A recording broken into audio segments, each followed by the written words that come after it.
Darkcast Network. Come to the dark side of podcasts. We have cookies. Cookies? Me love cookies.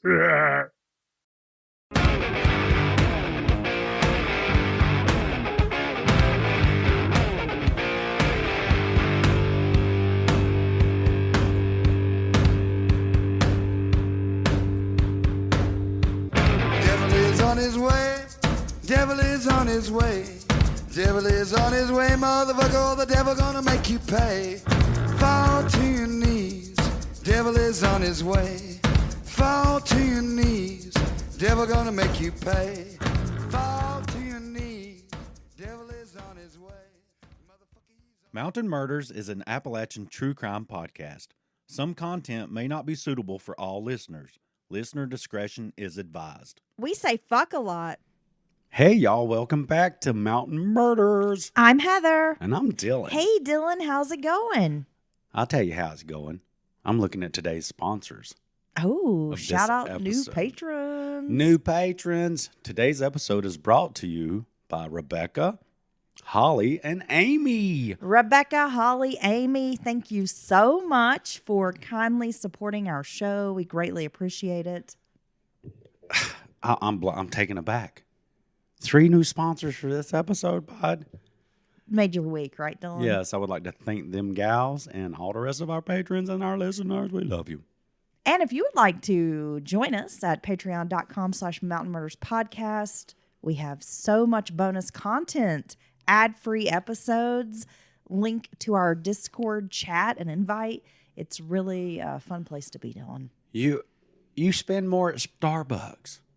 You seriously, let's go. And you get like a month's worth of content for a low price. A shit ton. And some bonus content. Because we're over 400 episodes of Mountain Murders. So you can imagine in 5 years, if we have 400 episodes that you can access, the extra content you're going to get on Patreon. You're going to have so much content. Oh my gosh. It's going to be like oozing out of your eyeballs. I'm thinking about all the dumb shit I've said on Patreon. I'm even dumber than in the public. No comment. So, Dylan, we have a case that I'm going to speculate not a lot of people have heard about. Okay. I don't think you've heard of this case. Well, that's no surprise. But as far as the listeners go, no, that's a tall statement. All right, Dylan, let's get into it. Are you ready? Let's go. Let's dive straight in. I've got to hear about what I might not have heard about before. That makes total sense. Yeah. You're very articulate. Thank you, baby. Martin Luther King Jr. said, quote, "The arc of the moral universe is long, but it bends toward justice." I agree. Sunday, April 25th of 1971 was a hot evening in Washington, D.C. The day before, 500,000 protesters marched on Washington in opposition to the Vietnam War. It was a time of turmoil in the United States. 500,000. That is a lot of protesters at once, right? Definitely. 13-year-old Carol Denise Spinks, a 7th grader at Johnson Junior High School, lived with her mother and siblings at Waller Place in Congress Heights, which is a neighborhood located off the Anacostia River, kind of considered like southeast D.C. And I know that you've never been to D.C. Yeah, you keep pointing that out.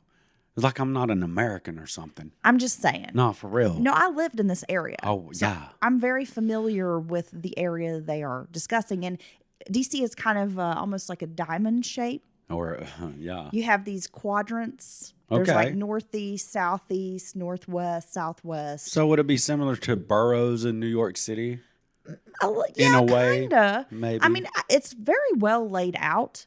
I think for a city, the streets, it's grid-like. You have state, like Rhode Island Avenue, Connecticut Avenue, Wisconsin Avenue, but then you have like 1st Street, 2nd Street, 3rd Street. So it's easy to learn and navigate. It really is. Okay. Well, it is. And I can appreciate that. I've spoke on this before.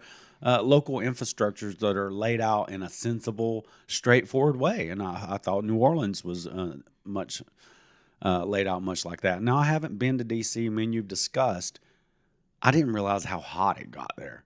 It's like a special kind of hot. Is that right? Oh, it's hot. It's humid, muggy. Right. I mean, it's basically built on a swamp, and you've Right. got water. Literally. Like the Anacostia River. You have the Potomac River. Okay. And it does get hot as hell in the summertime. All right. And this area of southeastern Washington, D.C., now back when our story takes place, Congress Heights was considered like a middle-class neighborhood. But by all accounts, southeast D.C., by today's standards, has a very high crime rate, a lot of poverty, a lot of abandoned homes boarded up. That must be where the workers live. I'm just kidding. And there's a naval base. There's like the Anacostia Navy Yard.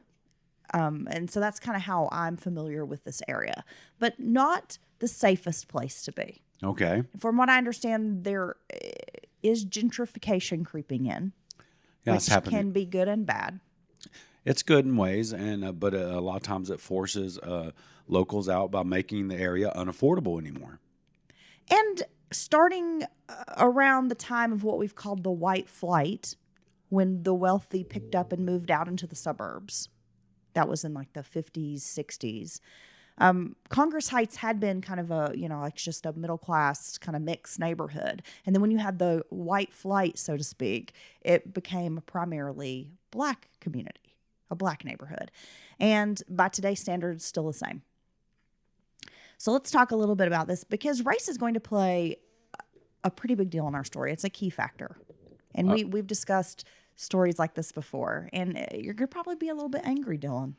Well, yeah, I'm already starting to get a little worked up, but I'm going to give you a chance to explain yourself. Oh, I've already worked you up just by saying that? Okay. No, I'm just kidding. Carol was a twin, and I felt like I should kind of lay that groundwork out before we get started here. So Carol was a twin, and her sister Carolyn was known as the more outgoing sister. Carol was considered shy and demure. She was a good student who enjoyed hula hooping and double Dutch jump roping. You strike me as someone who's just done a lot of double Dutch jump roping in your day, Dylan. That's not true. I would never be. I don't have quite the foot coordination it takes for that. Because people who can dive in the middle of double Dutch it's very athletic. I do remember I could double Dutch when I was in elementary school. Really? With the 2 jump ropes. Okay. Yeah. And it I was see. so much fun. It is so much fun. It's just a I was joy. reminded of how much, when I was reading, for the case, how much fun double Dutch jump roping was. It's fun to watch. So I can only imagine if you're in the fray. Carol's mother, Allentine, had strict rules for her children, especially when she wasn't at home. On this day, Allentine had traveled to Brentwood, Maryland to visit her sister. She gave the children specific instructions not to leave their apartment while she was away. And don't answer the door and don't answer the phone. Carol's older sister, 24-year-old Valerie, lived in the same building and happened to rent the apartment across the hall, which is nice to be in the same building as your family. Yeah, it could be handy. And it could also be they could be all in your business all the time. Well, if you like your family, that's not a problem. Oh, okay, well that I've never viewed it from that Not viewpoint. everyone comes from completely dysfunctional Oh, family situations like we do. Okay. Some people have like normal families and they like each other. some people like they going around might their even family. love each other. What? It might be a positive thing. Yeah, I don't know. This is science fiction now. Well, I mean, it's very strange. I know it's surreal. Allegedly is what you're saying. Right. Okay. Valerie asked her younger sister Carol for a favor. She needed a few grocery items. The 7-Eleven store was only 7 blocks away on Wheeler Road. And I have to say, the 7-Eleven is one thing I miss from when I lived in this area. It's a very high quality convenience store. There's no other way to put it. You go get a big gulp. They have the everything you Slurpee. need. Yeah, and they have some great gas station food as well. They do. Hot dogs. They got the nachos. Yep. Many a drunken evening as a young sailor, as a young seaman. Being saved by the 7-Eleven. I hit up the 7-Eleven. And it's only 7 blocks away, the irony. On Wheeler Road. Carol agreed, despite knowing that Allentine would disapprove. Carol took $5 and headed to the store, which crossed the Maryland state line. And I'm assuming she knows her mom's not going to like it, but she probably feels like she has permission from her adult, like, big sister, right? So it's okay. Well, maybe mom might not directly approve of this, but it's not that big of a deal. Go ahead and do it. Little did Carol know she would bump into her mother at the store. Oh, God. Busted! Oh, my gosh. I bet her heart leapt. Allentine was displeased that Carol had gone out without permission and told her daughter to be home as soon as possible. That might have been phrased in something to the effect of, get your ass home now, or else. If Dylan was the parent, probably. When 3 hours passed with no sign of Carol, Allentine grew concerned. It was not a far walk to the store. Carol should have arrived home much sooner. So Allentine called family and friends, but no one had seen her daughter. Panicked, she phoned the 7-Eleven store and spoke with the assistant manager. The employee recalled Carol leaving around 7:40 p.m. with the groceries, which consisted of 5 TV dinners, bread, and soda. Armed with this information, Allentine finally placed a call to the Washington Metropolitan Police 7th District Office. So, like, precincts. Okay. We don't really have that here. We live in a small town, but, in cities they have these precincts. And we need to talk a little bit about the Washington, D.C. area, Dylan. You have D.C., and it's sandwiched between Virginia and Maryland. Which is the District of Columbia. It's actually not even a state, yeah? Right. D.C.'s not a state. It's kind of its own little... sovereign entity. Yeah, its own little thing. But the area is unique in that there are multiple law enforcement agencies serving that area, including federal law enforcement. And then you have, the D.C. Metro Police? The D.C. Metro Police, yes. Okay. So things can get a little confusing as we go on in our story because there could be a lot of hands in the pot, if you know what I'm saying. Cue the pissing contest. It's going to happen. Oh my! I've never ever understood that. Not being willing or able, or just having your ego come into play when basically, in this case, I'm going to guess, and in many other cases we've discussed, it is about catching the criminal. Period. Catching the killer, catching the whatever. Well, everyone should be working toward the same common goal. Who cares if someone else gets credit? Who cares how you arrive there as long as you have an answer at the end of the day? It's true, but unfortunately, especially in these bigger areas like D.C. or New York or, a metropolitan area, politics do come into play. And it's about commissioners trying to get seated and yah. So, unfortunately, I think a lot of times that's why this happens. But I think it's ridiculous. And I think a good investigator or cop should not care about any of that. The only thing they should care about is stopping the criminal. In 1971, missing persons cases were handled very differently than today. Police simply noted the call in a log, believing the child would return soon. I should run away. I should know I've got 7 runaways tonight. There was no search, and law enforcement didn't interview Allentine or even ask for a photo of the child. So it's not even really a missing persons report. It's a notation in a call log. In a log. Okay. At the time, most missing children and teenagers were considered, quote, runaways. There was no Amber Alert. It was a different time indeed. And we've heard this before, Dylan. So many times before. With the number of true crime cases we have covered and researched, we know that back in the day, these cases were not taken seriously, missing persons cases, especially when it came to young people. Right. But even adult missing persons cases, it's always they ran away, they left of their own accord, or, they were willing to go. Right, but everything. Their money, all their belongings, their vehicle, whatever it may be, is here. But they didn't take it with them. But maybe they just struck out on foot.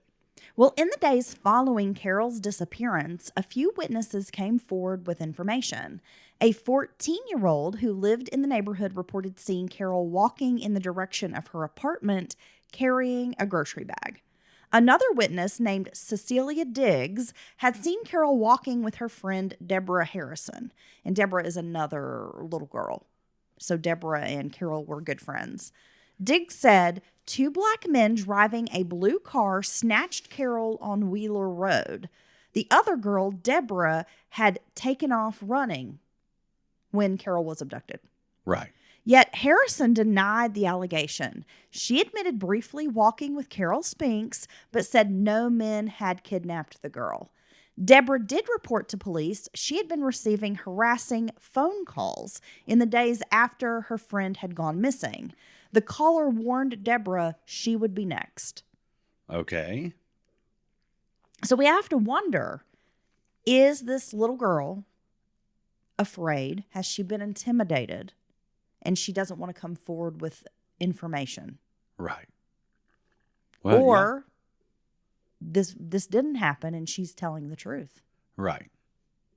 6 days later, on May 1st of 1971, a group of kids near Suitland Parkway on the north side of I-295 were kind of walking around, playing. An 11-year-old boy spotted a body rolled down like a 15-foot embankment. So he sees this body at the bottom of this embankment, right? At 2:46 p.m., the kids flagged down a passing officer. The body was in the rear of St. Elizabeth's Hospital. The victim was a young African-American female wearing a red sweater, blue gym shorts, brown socks. And oddly enough, Dylan, her shoes were missing. Yeah, that is weird. By now, the crime scene was contaminated as someone had turned the body over. Oh, my gosh. The autopsy showed abrasions to the face and hands. Crescent-shaped marks were located on the side of the neck, indicating either fingernail marks or some kind of ligature. The victim had a bloody nose, split lip, and had been repeatedly sodomized. Oh, my God. Her time of death was estimated between 2 to 3 days before discovery. Law enforcement theorized someone had kept the girl in captivity for a couple of days. She had citrus fruit in her stomach, suggesting they had fed this poor baby during the time they had kept her captive. Wow. I mean, these stories are always terrible and horrific, but the thought of being abducted and held captive and repeatedly brutalized and then eventually killed, it's just, I can't imagine. The horror this little girl experienced in her final days. Yeah. In her final moments. The manner of death was homicide, with the cause being asphyxia due to manual strangulation. Hairs belonging to an African American were found along with green fibers on Carol's shorts and underwear. She had a minuscule amount of blood under the fingernails, but not enough to offer a conclusive blood type. No semen was found on the body or the clothing items. Law enforcement officials searched through missing persons reports, and that is when they notified Alan Teen. The Spinks family's agony turned into horror.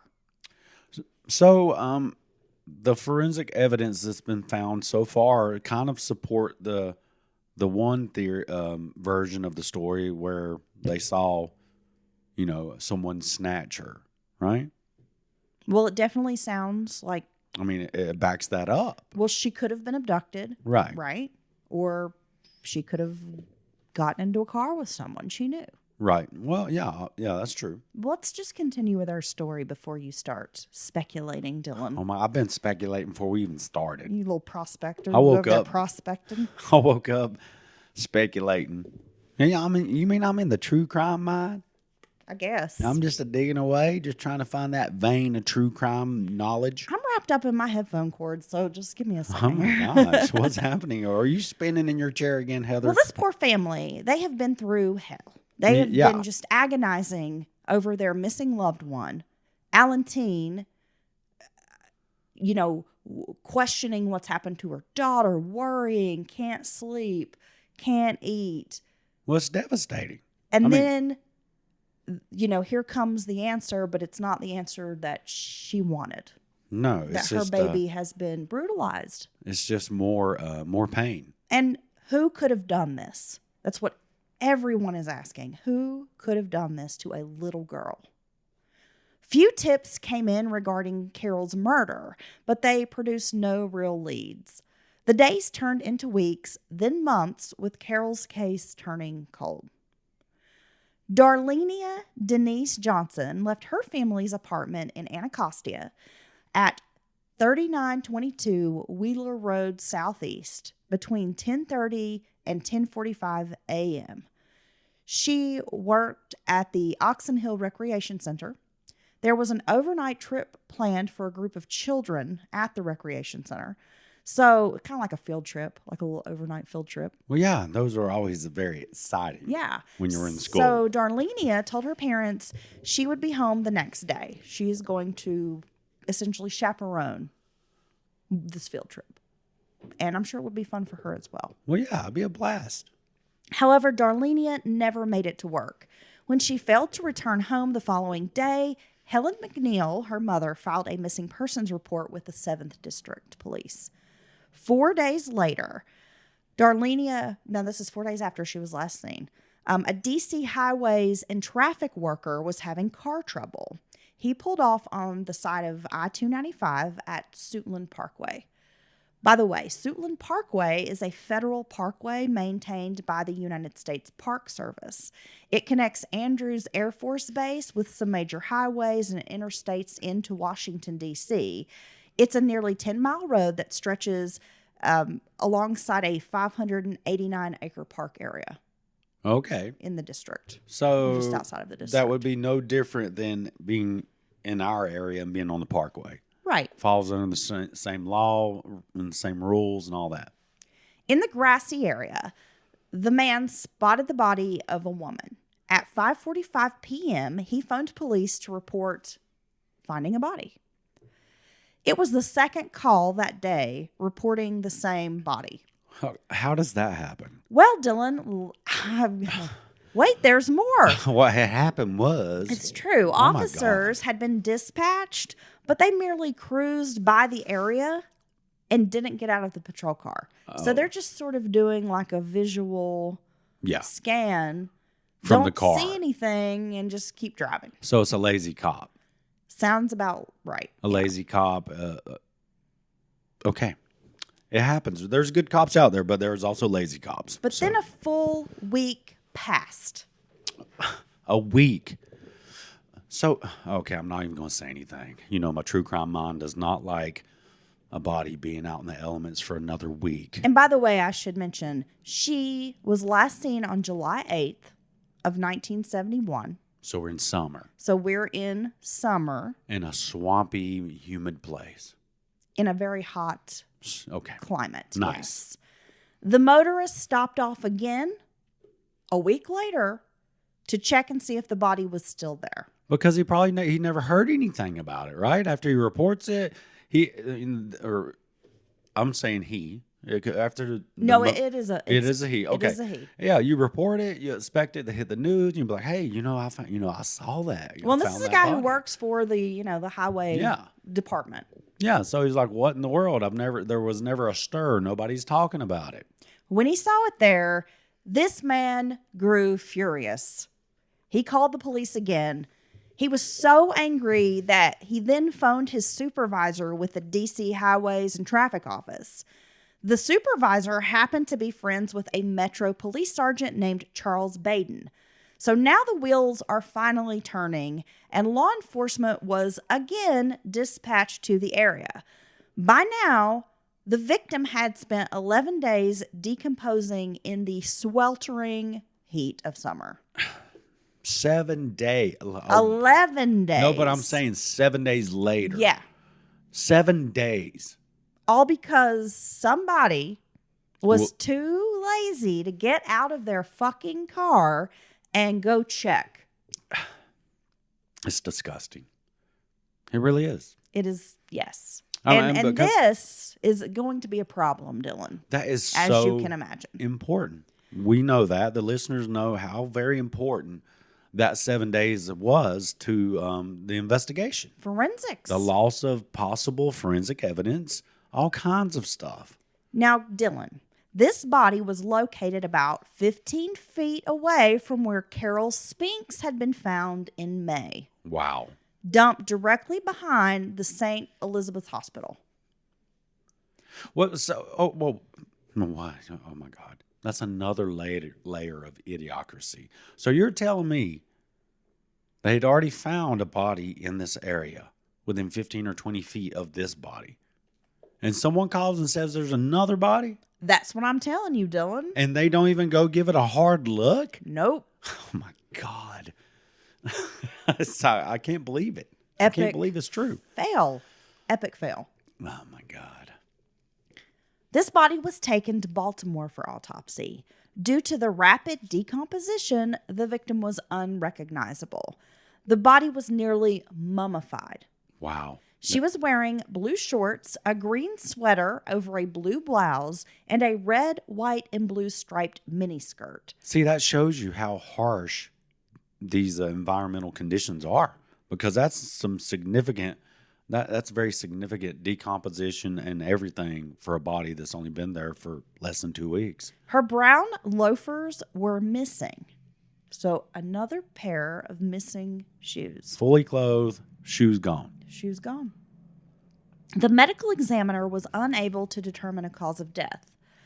Due to the decomposition, the medical examiner had to cut off the victim's fingers to make a positive ID. Through Like fingerprints? fingerprinting, yes. Okay. Oh, but that was the only way to get the print?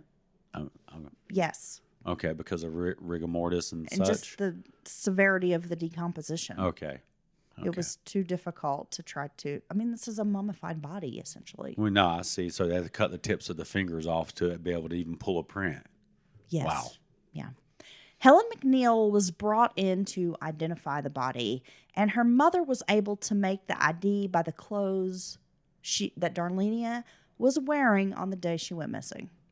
So she has to look at these remains.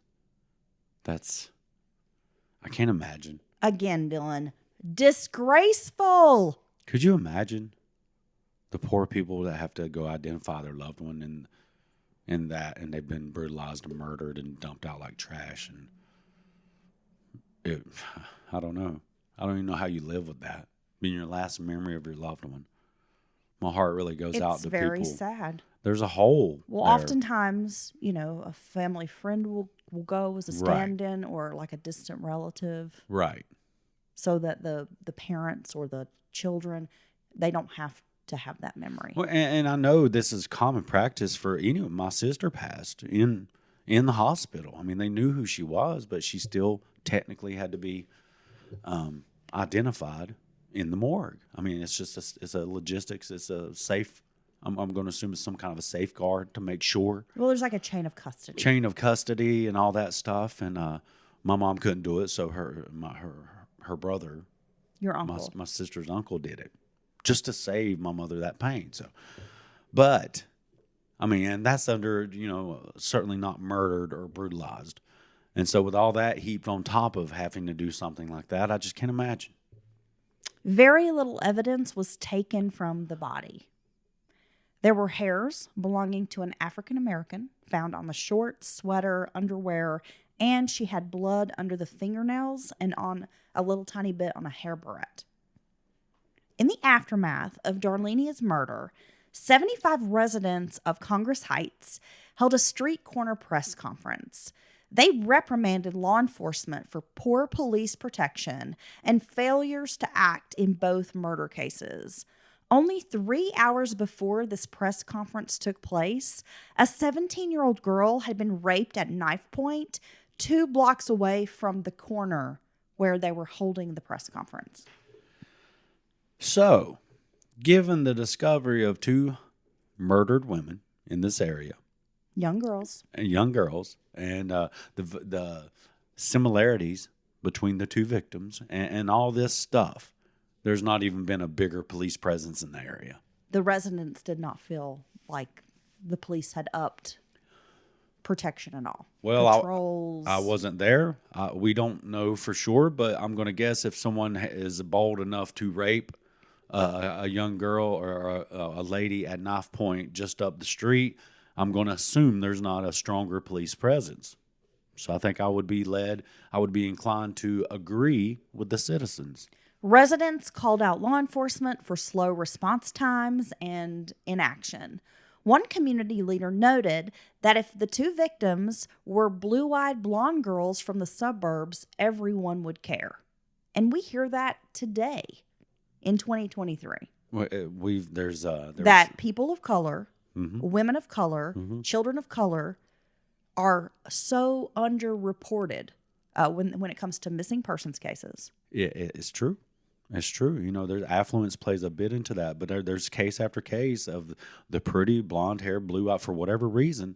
That's the one that rolls, and that's the one they lead with. And I think you'd be hard pressed to say that isn't true because we have so much evidence to the contrary. Law enforcement and the media needed to pay equal attention to crimes in the southeast area of D.C. Residents were demanding, "We matter. We're here." So this is it's not going away. It's like a pressure cooker in this neighborhood, these neighborhoods, in this environment. Darlenia's mother told the crowd, quote, "I think somebody picked her up and took her away and then killed her. I thought this was a nice neighborhood. We want protection out here. We're a bunch of forgotten people." But I don't know who this killer is. But in this type of situation, I have to assume. Okay, I'm not going to say anything. I'm going to assume that the killer is African American as well, because a white serial killer hunting in this neighborhood would stand out like a sore thumb. We discussed this in Atlanta child murders. It almost seems obvious, but okay, let's go. Police increased patrols in Congress Heights. Law enforcement pointed out that crime in the area was, quote, about average for the Washington, D.C. area. So you're saying the whole area is dangerous.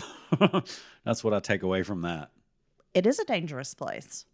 It's not the safest place you can be dealing. And I think a lot of people do not realize that because they have this kind of romanticized idea of our nation's capital, and it's just like any other. It's a city. It's a big city. Yes, and it has got a diverse population. And it has poverty. Yes. It has drugs. It has crime. It has murder. All all the things that exist in all cities: New York, Chicago, right. L.A., Atlanta, as you mentioned. I mean, anytime I think you have a big city, a large population, and you have these discrepancies kind of in these socioeconomic. You have kind of the very wealthy, right. And then, you've got the people who are living in their Georgetown mansions, right? And then 10 miles away, or not even 10 miles, 5 miles away, you have people living in project housing. Well, I think in a place like D.C., you get every area has that. You have the haves and the have-nots. Right. But in some areas, it's a much wider gap, and it's a much more starker contrast. And oftentimes they live in a closer proximity to each other. Thus far, there was no evidence connecting the murders, according to law enforcement. Was it merely a coincidence that both bodies were found in the same dump spot? No. I don't think so. I don't think that people just happen to dump. I mean, I guess it can happen in the world of dumping bodies, but, I mean, come on. I have to think those are connected. That would be my first thought. In Darlenia's case, the police focused on her boyfriend, Alfred Holmes. Holmes' friend said instead of the overnight trip with the rec center, Darlenia had used that as a cover story to spend the night with her boyfriend. See, that's what happens when you lie to your parents. Also, both their shoes are missing. They're fully clothed. So, I mean, come on. I mean, that's similarities. That's not a happenstance.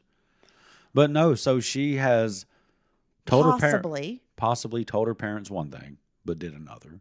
And look, it's just stuff kids do. It's stuff young people do. And that shouldn't.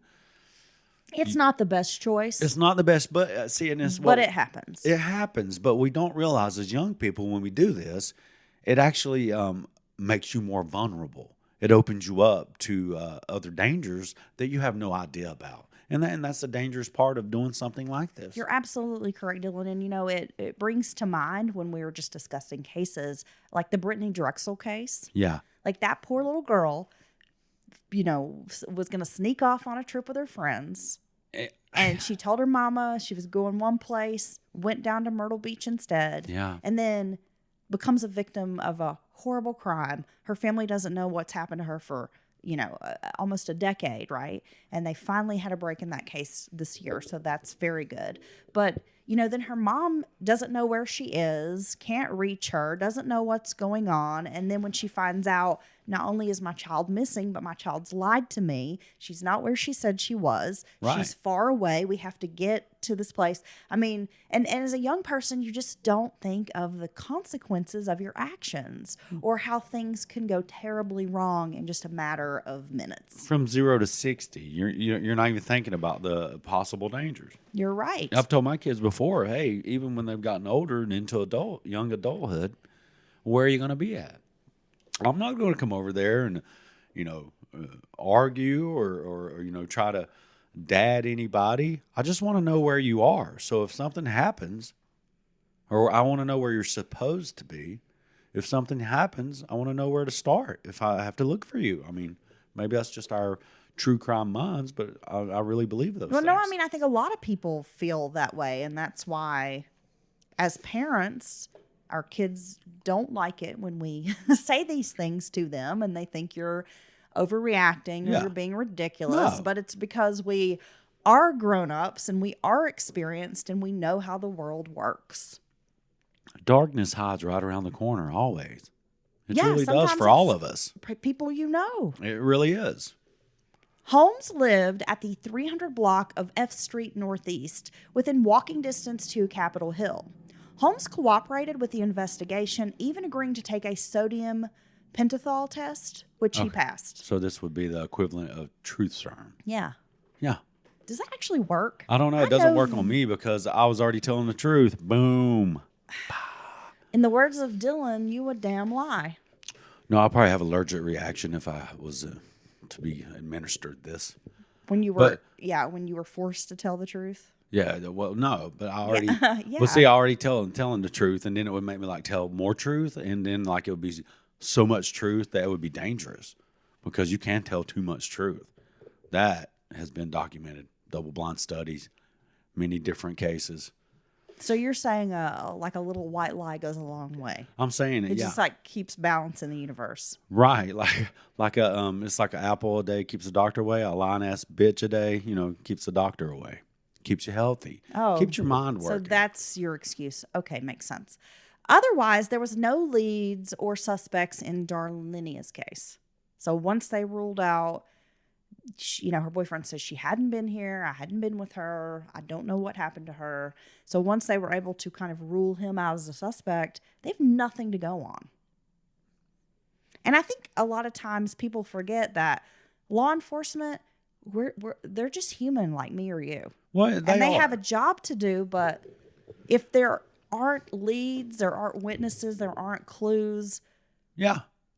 They don't even have a starting point, really. They really don't. And, we sometimes give, maybe even oftentimes give investigators a hard time, but it's a tough job because, I've worked many, different jobs in my life. If I mess up, it's just some old, I have to recut this board or it's inanimate objects.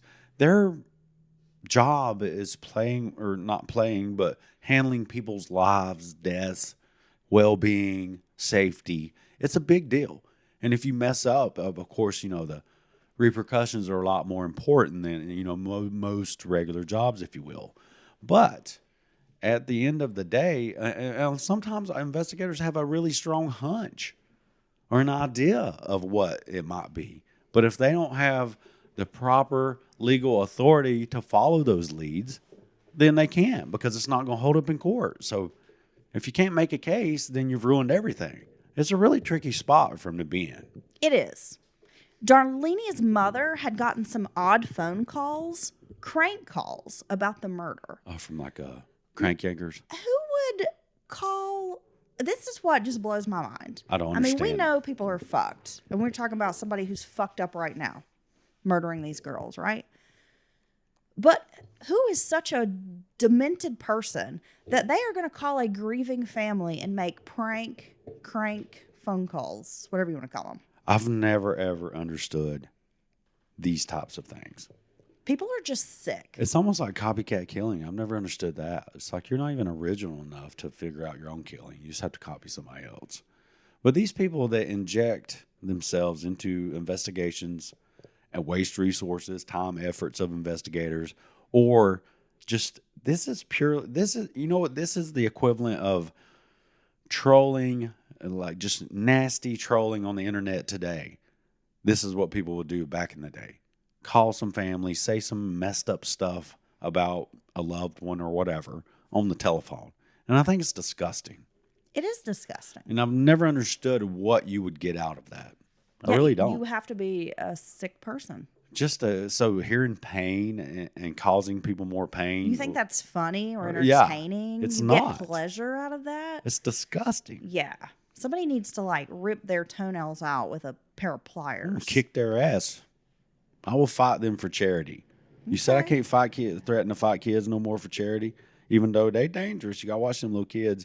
I will fight these people that crank call victims. I hope one day a group of 6-year-olds Man, I will- beats the ever-loving shit out of you. They better come. I don't think I the hope they six. squirt a juice box in your eye Oh, and okay. then smack you around with their like metal lunch boxes and just kick the shit out of you. That's why Dylan. I'm not even scared of them. I am scared of them 6-year-olds because You they're should be. properly motivated. If they have coordination and a bit of a plan, 6-year-olds can fuck you up, dude. Red Rover, send Dylan on And over. that's why I'm coming in kicking them in the chest, bro. They gonna catch hell. I'm See? coming hard. Okay, thank See? you. We just got canceled after 400 plus episodes. But no, I'm Thank gonna you, fight Dylan. the people that bug families of victims instead.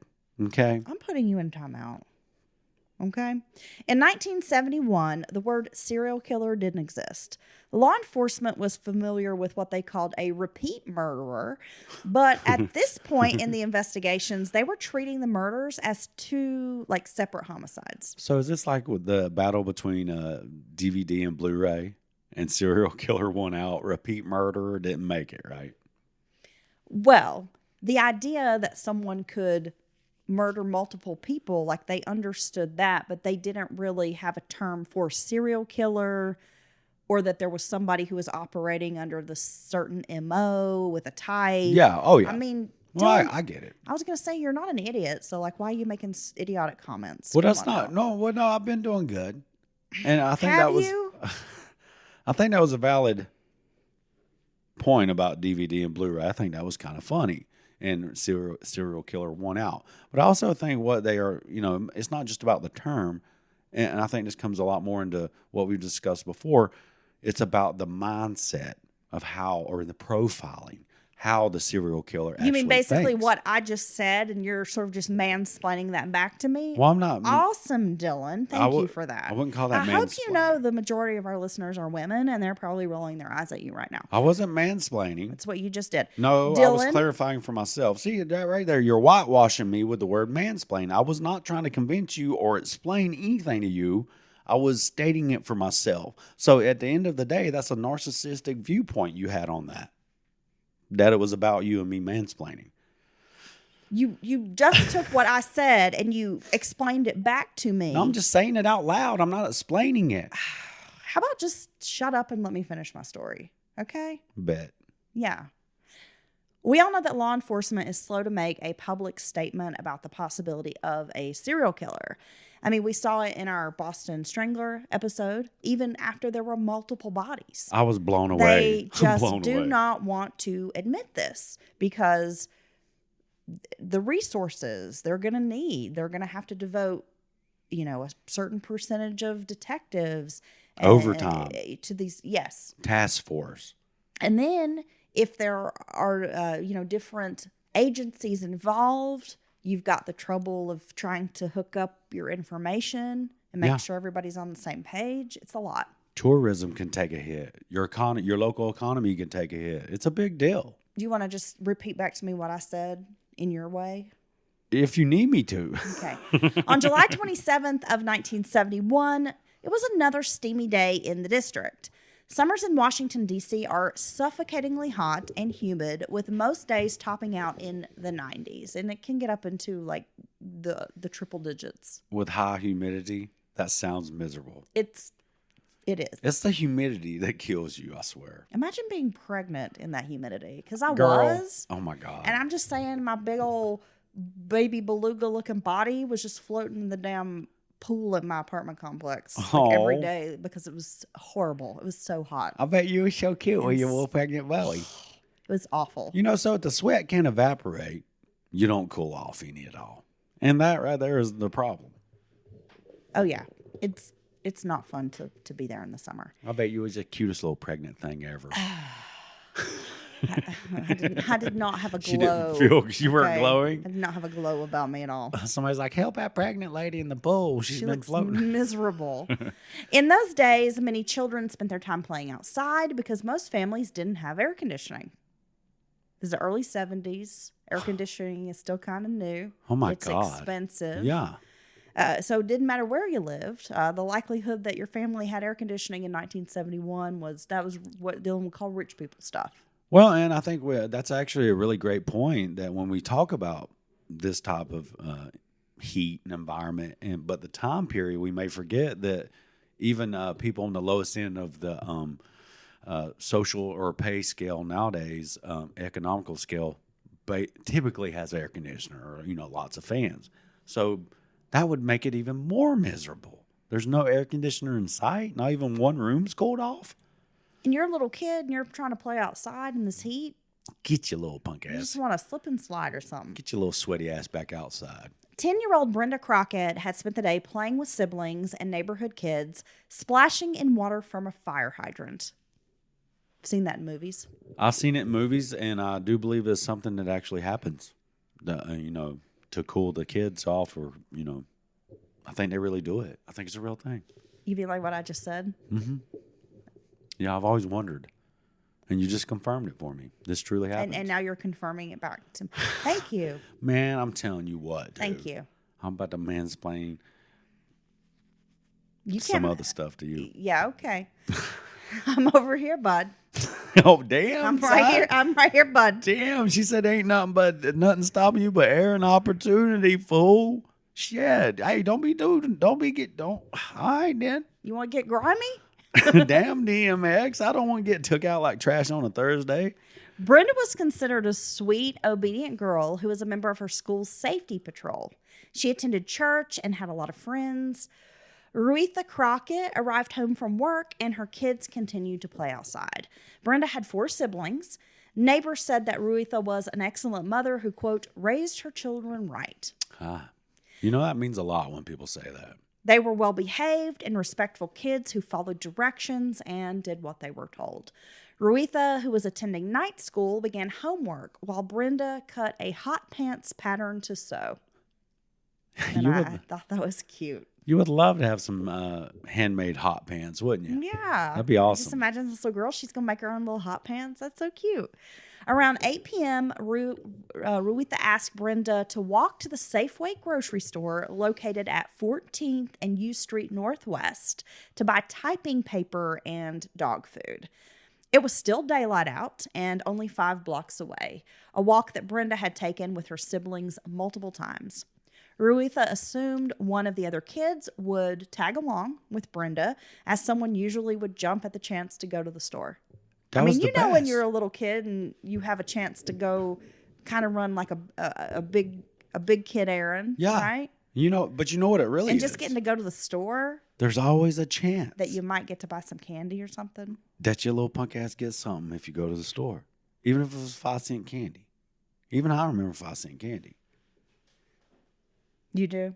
Don't you? No. What? No. Little piece of gum or something?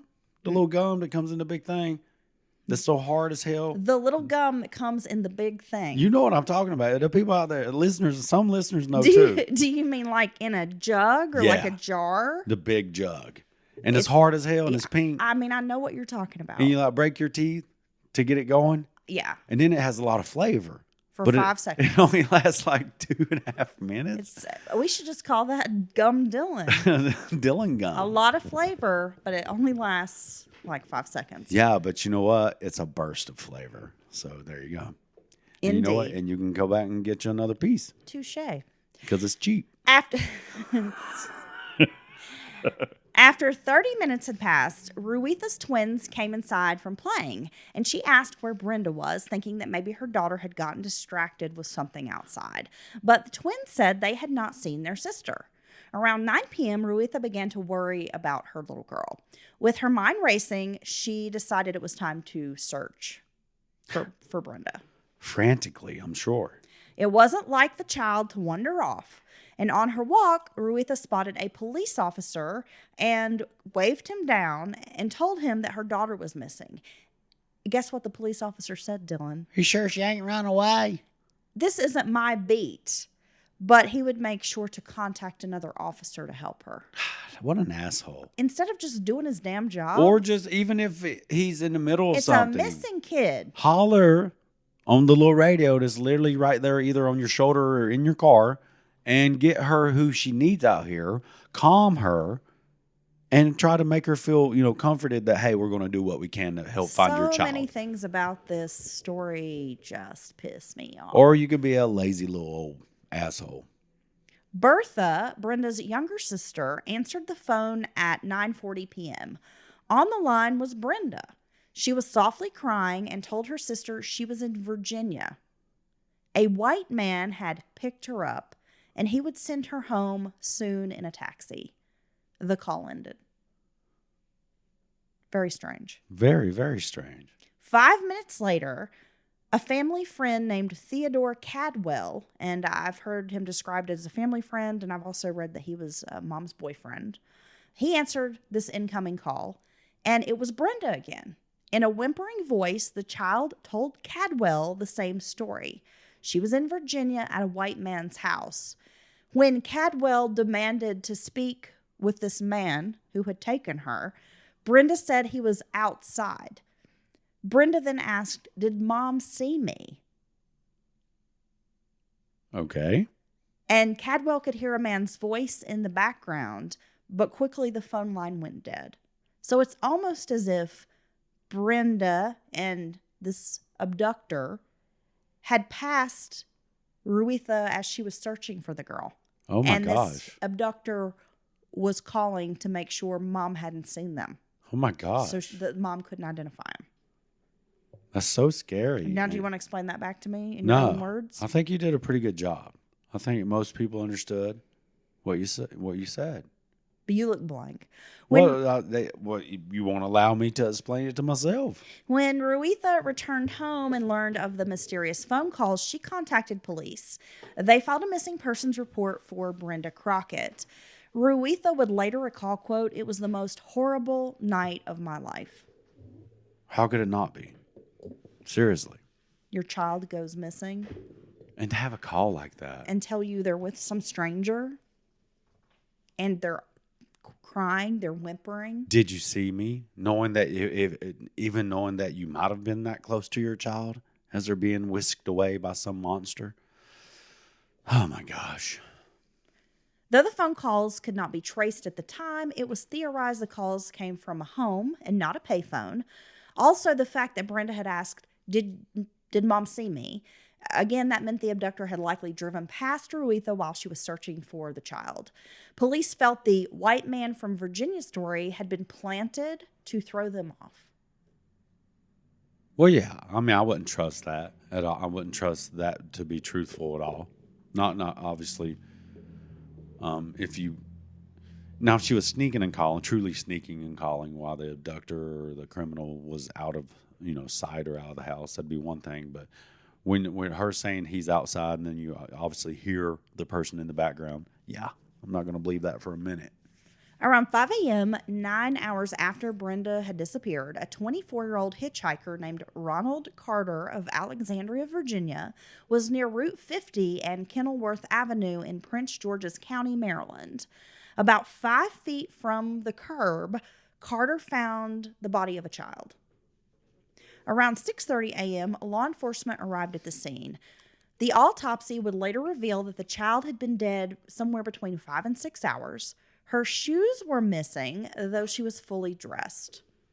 How many victims is this now? 4 or 5? This is 3. 3? Okay. A piece of scarf was found knotted around the girl's neck. It appeared she had been thrown from the vehicle basically onto the side of the road, just discarded. Brenda had been wearing some pink plastic hair curlers, and a few of those were missing as well. The child had been vaginally raped, and ring-like contusions were found around the nipples, suggesting that someone had bitten her. She had a small contusion to the left temple right by the scalp. Synthetic black fibers were found on the scarf. Green synthetic fibers were also found on the blouse, shorts, and underwear. Blood and semen were also discovered on the child's underwear. And I don't know why, Dylan, but the green synthetic fibers, now those appear multiple times. Well, yet another victims. Yet another connection. But it made me think of the Atlanta child murders, as you mentioned earlier. That was one of the key pieces of evidence convicting Wayne Williams. Right. Was that the victims had green synthetic fibers, and his family happened to have green carpet in their home. Well, there you go. But it's yet another connection. The missing shoes, victim type, the green fibers. But yeah, these cases can't be connected. When Ruitha received this devastating news about her child, I mean, I just cannot imagine what these families, it's just so sad. She contacted her estranged husband, his name is Lewis Crockett, to tell him what had happened. Lewis was in shock. He had seen Brenda only 6 days earlier, and she had given him a photograph of herself in an Easter dress and made him promise that he wouldn't lose it. And when I read that in a newspaper article, it just about broke my heart, Dylan. Because I imagine this cute little girl, and she's picked out an Easter dress, and she's all dolled up and has this photo taken, and she wants her daddy to have a copy of it. And she's proud. And then says to him, "You can't lose it now." I mean, I can just hear this conversation. And just talking about it right now, it's like making me tear up. It makes your heart break. It's so heartbreaking. You're not human if that doesn't move you. The neighborhood was in mourning. Brenda was such a sweet child and well-liked by everybody. 3 little boys had claimed they had been her boyfriend at the time. Oh, so they were all trying to claim her hand in boyshipness or boyfriendness. Well, it just shows. I think that she's such a cute, sweet little girl, and at the time, like, she's so well liked that she had like 3 little boyfriends. Didn't even know about each other. Neighbors were concerned about letting their children play outside or, go anywhere alone. The sexual assault of an innocent child hit people particularly hard. I mean, Brenda was a little girl, an obvious child. It wasn't like you could say, well, she looked grown or, this is a little girl. She's 10. She's a little girl. Right. And who would do something so horrendous to such a cute, sweet little innocent child? A monster. Brenda's murder was being handled by law enforcement in Prince George's County. But when they learned there had been 2 similar murders, they believed they were working with a, quote, repeat murderer. Summer turned into fall with few leads in Brenda's case. And, they didn't have any leads in the other cases either. Life in Congress Heights was starting to feel kind of normal again for residents. On October 1st of 1971, 12-year-old Nino Moshia Yates. Nino Moshia. So this, Dylan, is such a unique name, and I was interested in the origins of this name. She was actually named after a very rare moth. Really? Isn't that a cool name? That's awesome. They called her Nino for short. She was a quiet 6th grader who attended Kelly Miller Junior High School. And she lived with her apartment.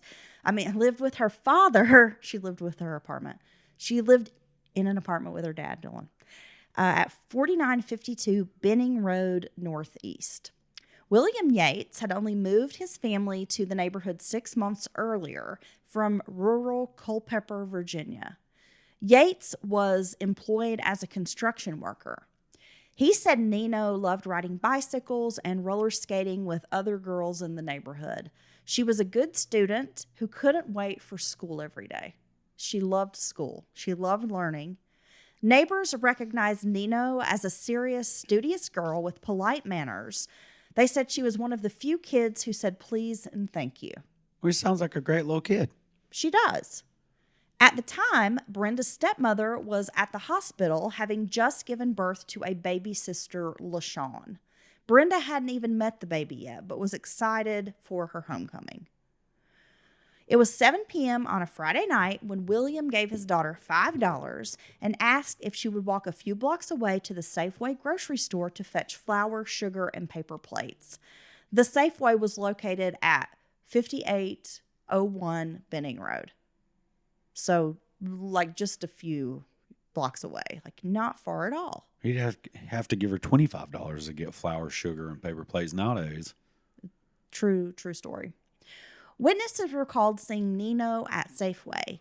She didn't return home, and William was troubled. Nino was a good girl who did not dilly-dally, unlike you, Dylan. He phoned the child's mother to ask if she knew anything about Nino, and she had not heard from her daughter. That's when Nino's mother called the 14th District Police Precinct to report that their daughter was missing. William immediately began searching the area for Nino. You know, walking the same route up and down the street, asking people, have you seen her? Around 8:45 p.m., a 15-year-old hitchhiker named Stephen Potopi saw a body in a grassy area on Pennsylvania Avenue Southeast. It was 0.3 of a mile inside the Prince George's County line. So just inside the county line. Law enforcement arrived. They speculated that Potopi had only missed the body being dumped by minutes. Wow. She was still warm. So just like that. Yes. The girl was fully clothed in brown shorts, a brown sweatshirt, white tennis shoes, and socks.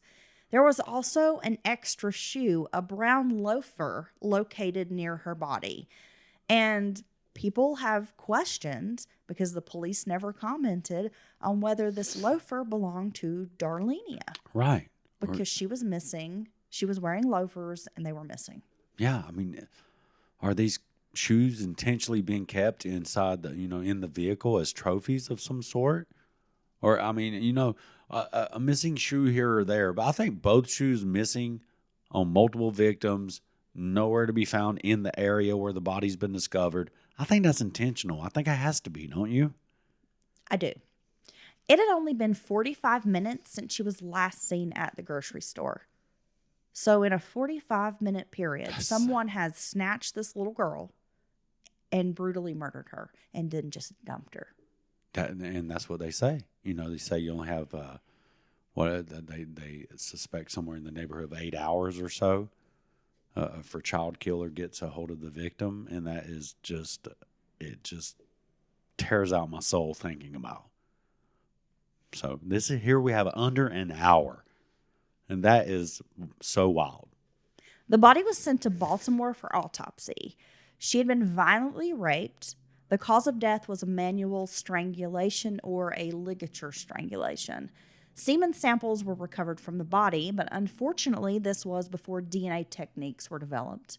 And Dylan, I am curious if they still have these items. Can they test them now? But that seems to be a question that is floating out there in the universe, and that hasn't been answered yet. We don't know. Nino had fingernail markings on her neck and face. She had defensive wounds showing that she had fought her attacker viciously.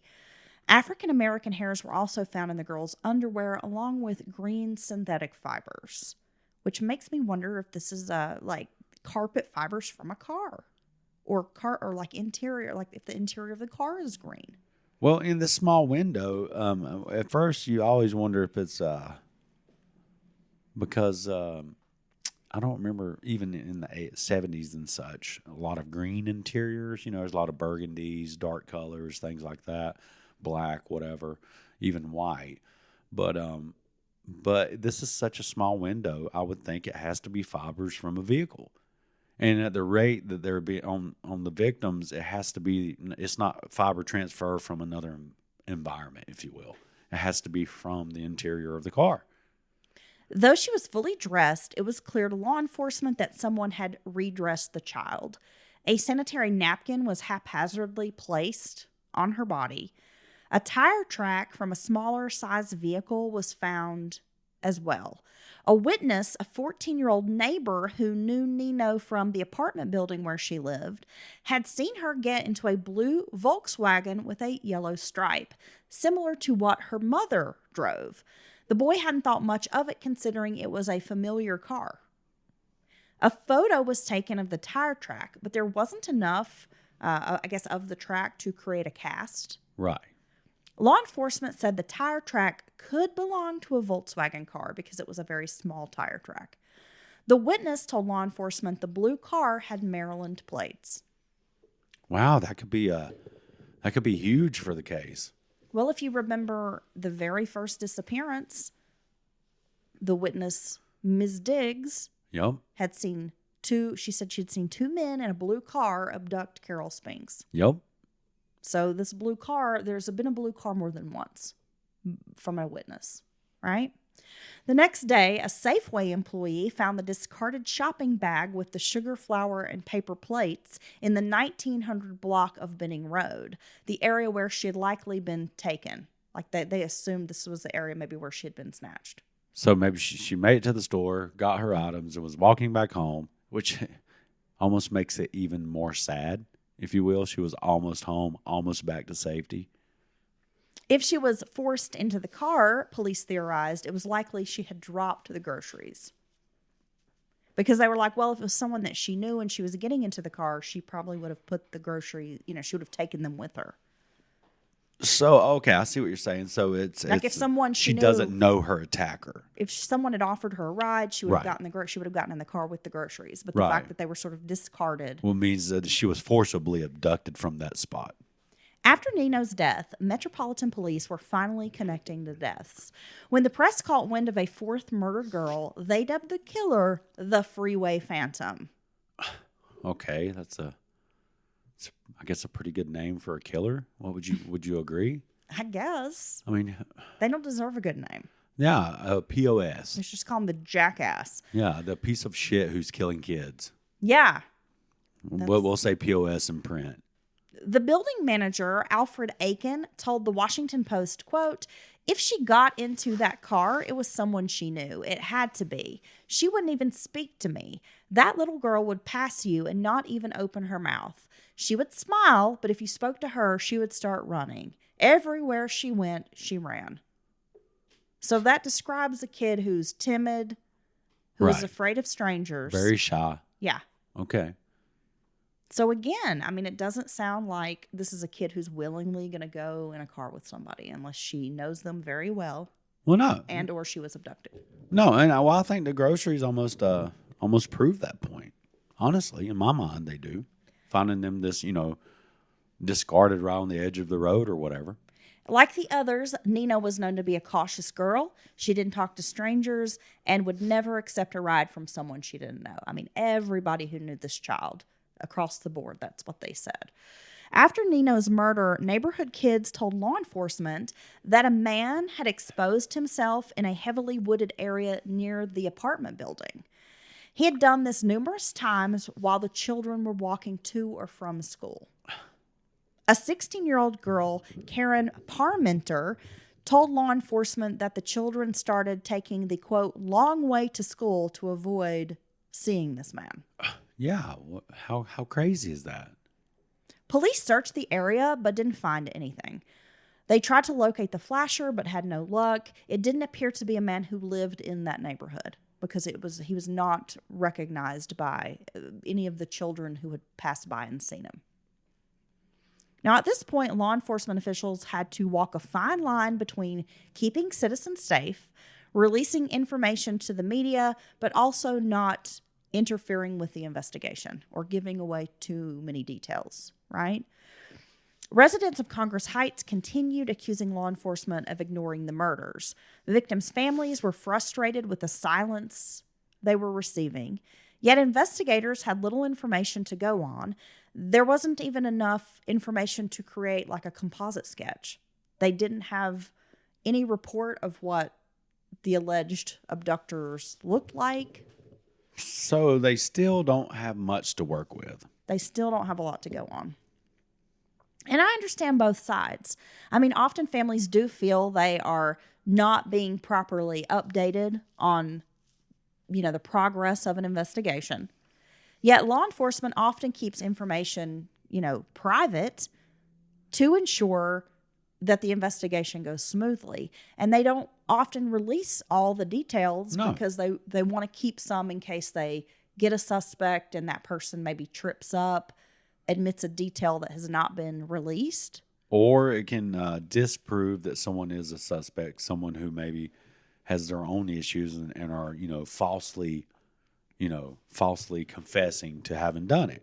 And that's, I think that's a big part of it. Is a lot of times families aren't privy to the internal workings of the investigation, just like you said. But it's really tough. And I could imagine it's not that hard to feel like that as the victim's family, that not enough is being done. Right. And they've also seemingly been slow to make the connections and slow to act on all these, being connected. So how could you not feel that way as a family? Also, investigators can't manufacture evidence. If there are no witnesses, no leads, how can they solve these cases? I mean, really all they know is they have a certain location, kind of this specific area of town, right? They have green synthetic fibers. And hairs from African-American male. But there's a lot of African-American males. I mean, that doesn't really But again, I'm saying this is really not enough to produce a suspect. No, it's not. Law enforcement looked for connections among the victims, the crime scenes, and witnesses. In 1971, there wasn't a protocol for investigating serial killer cases. Law enforcement was usually just kind of making it up as they went along. Of the tips, they were all dead ends, and the cases all went cold. 18-year-old Brenda Denise Woodard had recently moved in with a neighbor, Brenda Schumpert, due to family problems at home. Now, her parents lived across the hallway in the same building, so she's basically just moved across the hallway in with a neighbor. And this building is located at 2105 Maryland Avenue Northeast. It's kind of considered the Carver-Langston area for people who are familiar with the D.C. Area. It's the Carver kind of Langston community. And so they were able to keep tabs on their daughter. I mean, she's just across the hall. Brenda had a tough relationship with her parents. They had strict rules for their daughter, including that she wasn't able to date until she graduated from high school. So she had only moved out 3 weeks earlier due to this issue. Because she's 18 and she thinks she should be able to date. But her parents are like, not until you finish school. Well, I mean, it's their house, their rules. That's about the only way you can view it. Brenda was known to disregard the rules and sometimes sneak out to visit boys and go to parties. On the day that Nino Yates was found, Brenda called her mother to say, quote, "Please keep an eye out on her little sisters." Brenda was the oldest of 6 children. Due to poor grades and high absenteeism, Brenda was held back 2 years, so she was older than most of her classmates. Brenda dreamed of being an elementary school teacher. She loved babysitting and worked as a youth playground assistant. Brenda was said to have an obsessive crush on a young man named Walter Clark. Clark had a girlfriend, but sometimes hooked up with Brenda. That's not real good at having a girlfriend, is he? Brenda was known to stalk him at home, and she would often be seen crying hysterically in front of his house for hours. Oh. At one point, Brenda had to be hospitalized in a psychiatric ward. The doctor had told her parents that she was emotionally immature. Well, that seems like a lot that she's dealing with there. The previous school year, Brenda had gotten into some trouble and decided to transfer to Cardozo High School, attending their night program. She was also working part-time, but had a graduation date set for April of 1973. Friends said that Brenda would often accept rides from strange men, but her parents disagreed.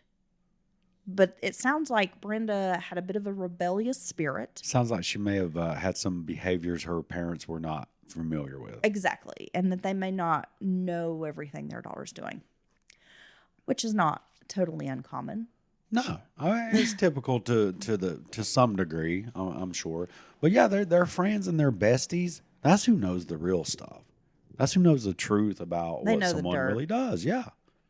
On November 15th of 1971, Brenda had been babysitting. Afterwards, she had dinner at a friend's house, then visited her parents. Brenda needed a ride to school, so at 6:30 p.m., her father drove Brenda to class and told his daughter he would pick her up if she needed a ride home. Brenda was in a great mood, according to her family. She had a job interview the next day and was beaming with excitement. It was a job she really wanted, and I wish I knew what it was. Yeah. Class finished at 9:45 p.m. Brenda and her classmate, Sherman Mitchell, left school and stopped off at a famous D.C. restaurant, Ben's Chili Bowl, for half smokes, which are hot dogs. Oh. And like I guess the classics, like the half smoke is like the chili, onion, mustard, Okay. like hot dog. So, have you ever heard of this place? Oh, yeah. Really? Oh, yeah. Oh, wow. I've been there before. Is but it good? Yeah. Is that If you like hot dogs, Shall love hot dogs, girl? Shit. you would like it. Oh my gosh. It's similar to our favorite hot dog spot Oh, okay. over in Hendersonville. All right. Selling the classic hot dog, the classic wiener. Man, I love a good old classic dog with chili and onions, mustard, Hey. slaw. Dude. You put it all on my hot dog. Dude, people are like, don't you know what's in that? I'm like, goodness, tastiness. I don't need to know. I love hot dogs, bud. I'm just sitting here. You just now helping me realize how much I truly enjoy wieners going into my mouth. I've been thinking about a wiener a lot lately. I want a good, solid dog. Me too. Okay. Can we get us a good dog? Yeah. I'll make some homemade chili. Oh, my gosh. I'll make some like Cincinnati I chili. knew you was going to say Because I that. love me some Cincinnati She chili. loves that old dog. cinnamon y'all be putting up in that chili, y'all. It's good. Okay. Damn. So this Ben's Chili Bowl is a staple of the U Street corridor in the Cardoza-Shaw neighborhood. And there's a metro stop there. And actually, when I lived in D.C. the first time, I worked not far from this area. Okay. I worked off of DuPont Circle. And, you know, if you walked kind of up, you could be in the U Street area pretty quick from where I was working at the time. At 10:25 p.m., Brenda and Sherman boarded a DC Transit bus. Brenda was carrying her school books. At 8th and H Street Northwest, Brenda transferred buses. And that is where it seemed like Sherman got off the bus to go home. But instead of going home, he went around the block to a grocery store. Once he arrived home, I guess he put his books down and whatever and went out to a payphone to call Brenda and make sure that she had made it home safely. So a gentleman. Yeah, very gentlemanly. Brenda's roommate, Brenda, answered the phone and she explained that Brenda had not arrived home yet. Wait, is this the two Brendas The live two together? Brendas. Around midnight, Brenda called the Woodards to say that Brenda, their daughter Brenda, had not arrived home from school. The Woodards were surprised as well because when Brenda arrived home from school at night, she usually stopped by their apartment to say goodnight. The next day, Brenda's mother was waiting for the bus. She had an early doctor's appointment, and she was trying to catch a bus around 6:45 a.m. to make it to this early appointment on time. But there was a delay. And after an hour of waiting at this bus stop, Mrs. Woodard asked, I guess, a transit security guard what was going on. And he told her that a body had been found near Route 202. Oh my gosh. Her mother decided, she couldn't wait on this bus. She needed to get to this appointment. So she began walking. And she passed by the area where law enforcement was working the crime scene, but was unable to see anything. Mrs. Woodard was uneasy during her doctor's appointment. She just had a bad feeling. And I think sometimes mamas know, Dylan. Mama's got like that sixth sense when it comes to their little baby bears. Yeah, it's Mama Bear tuition. It's a real thing. She's tuition or intuition. No, it's tuition. She's paying for it. She's paying for it. Okay. Look, are you trying to woman explain me some words I ain't say right? Yep. Okay, then go on, try to do it. Cause I'm gonna say tuition. You need to pep up. You over there yawning now. You know what happened? This is a really incredible story, by the way. I have a really comfortable hoodie on, and it just keeps hugging me and making me warm. Okay, I'm here for it. It's not even light, bud. I know it's not. It's just a high quality hoodie. What can I say? I should have put a shitty hoodie on. Well, this poor mama, she's just, the whole time she's at this appointment, she's worrying. She's got this bad feeling. Right. Like, this isn't good. When she arrived back at the apartment around 1:45 p.m., the Woodards filed a missing persons report for their daughter. So she's not going to wait any longer. Her daughter hasn't turned up. Yeah, let's report it. Around 4:50 a.m. that same morning, a Cheverly police officer found the body of a teenage girl lying in a grassy area between the Baltimore-Washington Parkway and Route 202 at the Landover exit. It was an access road to the Prince George's County Hospital, which was only about a mile inside the Beltway. A coat was covering the girl's body, but her head and left arm were sticking out. Initially, there was a battle over jurisdiction with the park police. So the federal park that's right in this area, they want to lay claim to this crime scene. Yeah, I want to do it. So the Cheverly police is battling the federal police, and the Cheverly police ends up winning out. The victim, an African-American girl, had a knife wound in the armpit and a few stab wounds in the stomach area, though they appeared to be superficial.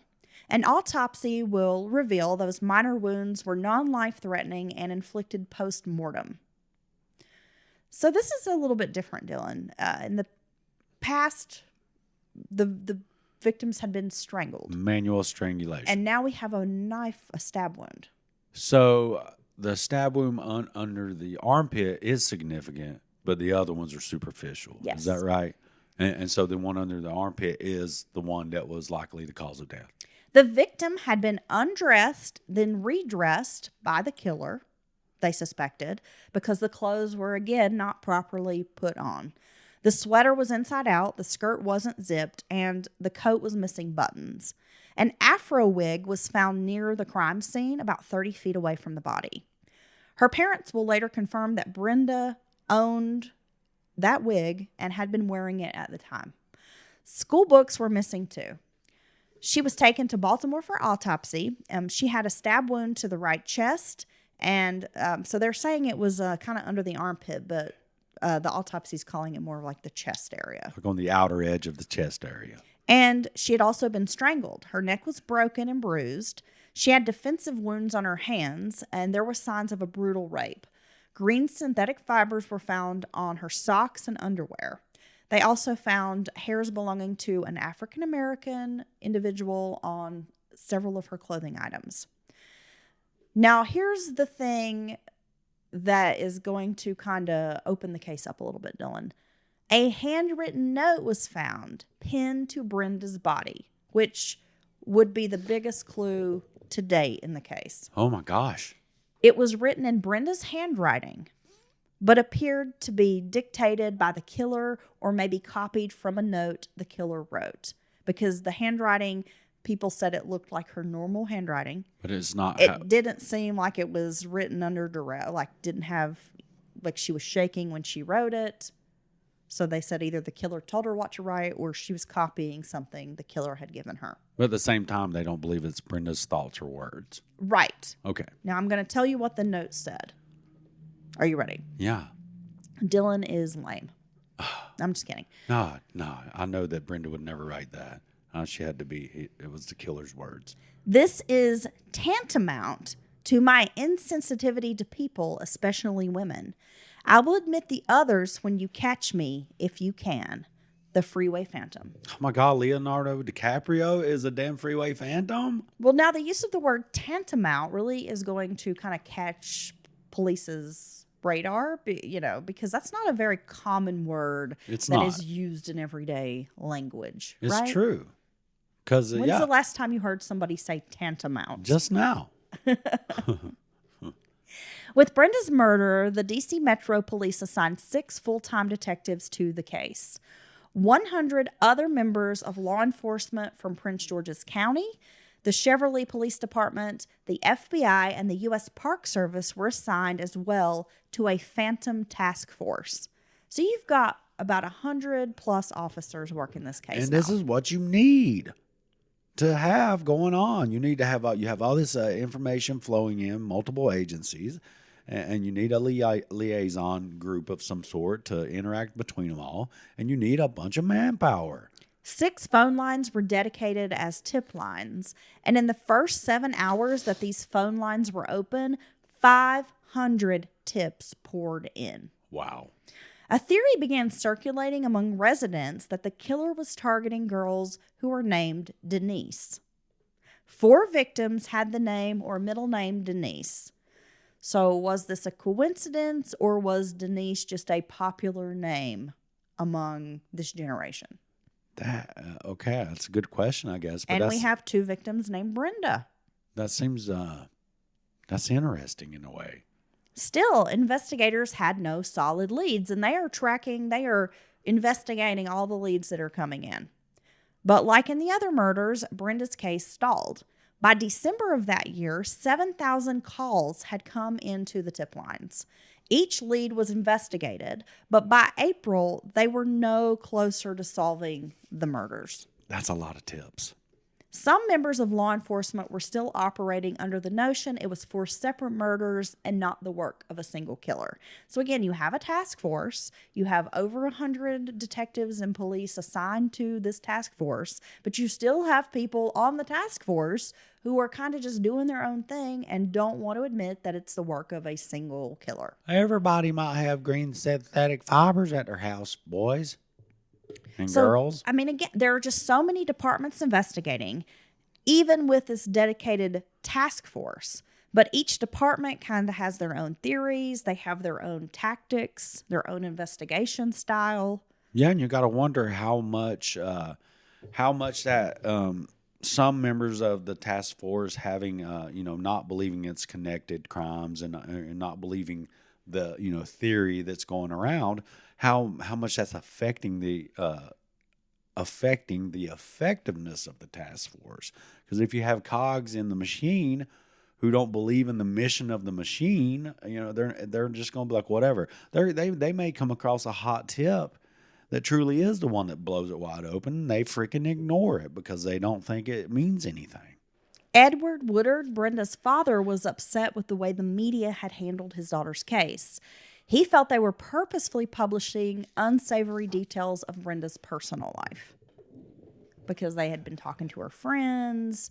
And they were kind of painting her like, she was kind of she was a wild girl. She would get in the car with strangers and that kind of thing. Almost victim blamey. Well, and you get a story like this once it does get some legs in the media and stuff, and there's not a lot of information about the killer.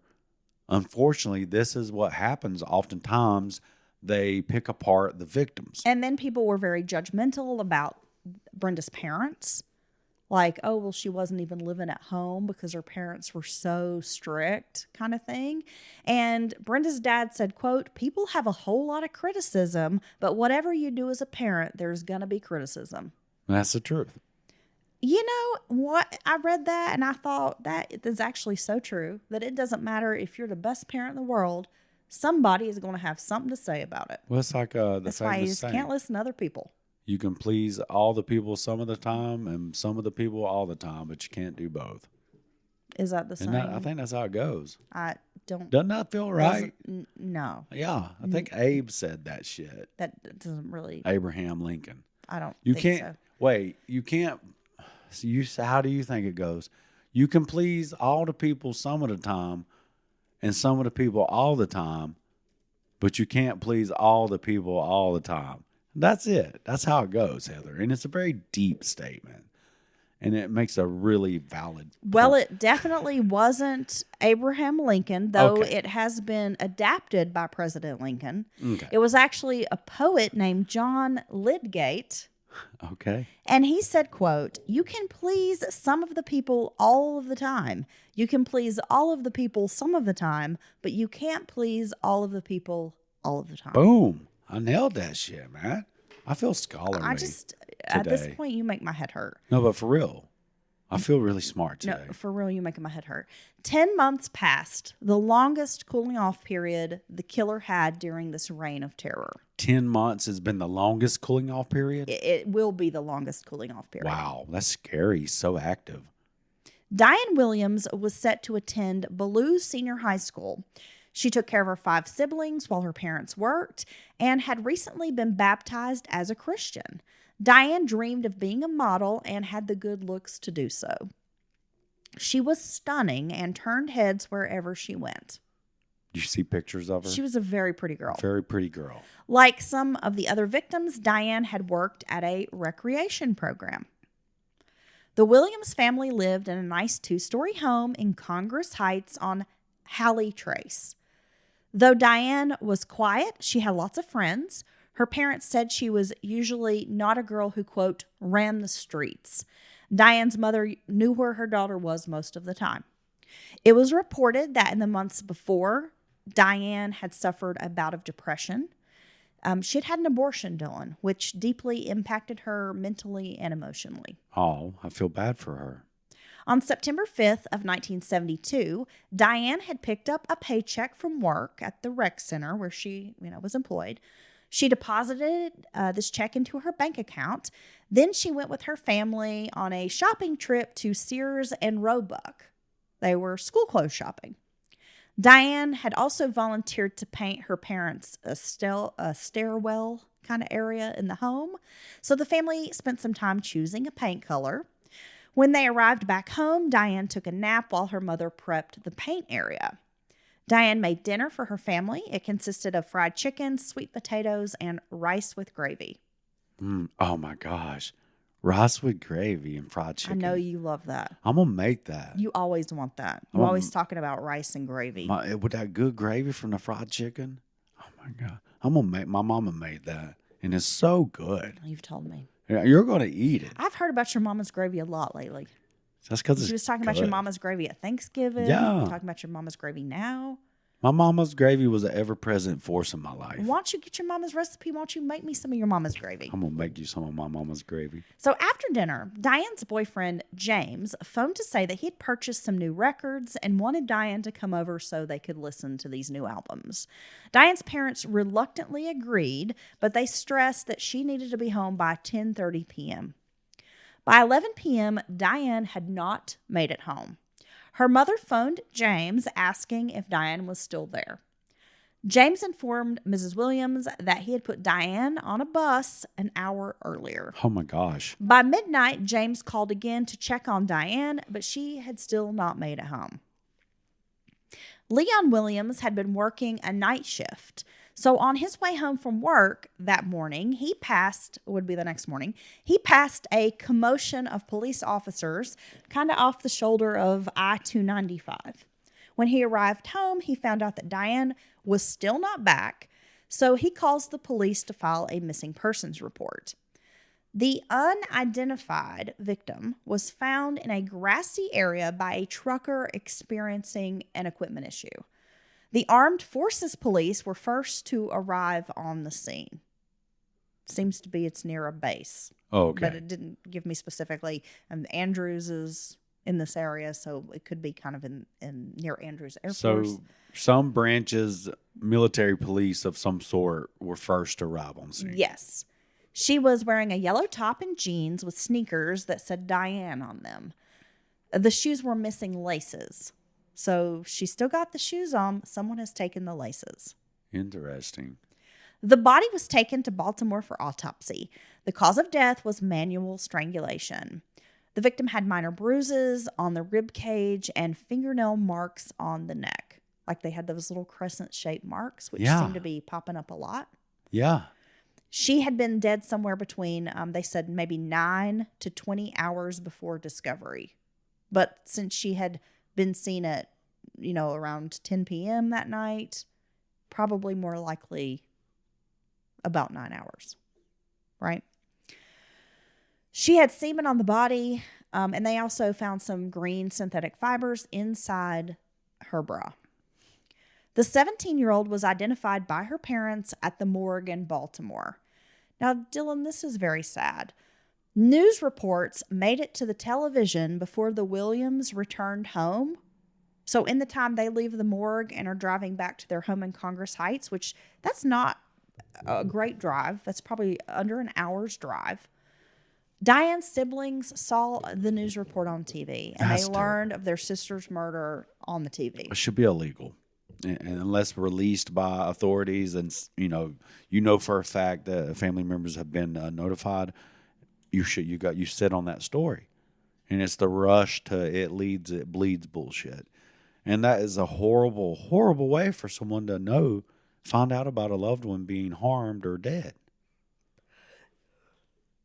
During the investigation, the bus driver was interviewed, and he didn't offer up a lot of helpful information, according to police. Right. He had remembered Diane, and he said, yes, I remember her. She got on my bus, at like 10 p.m. I recall her. And he said he remembered her because she was so attractive and put together.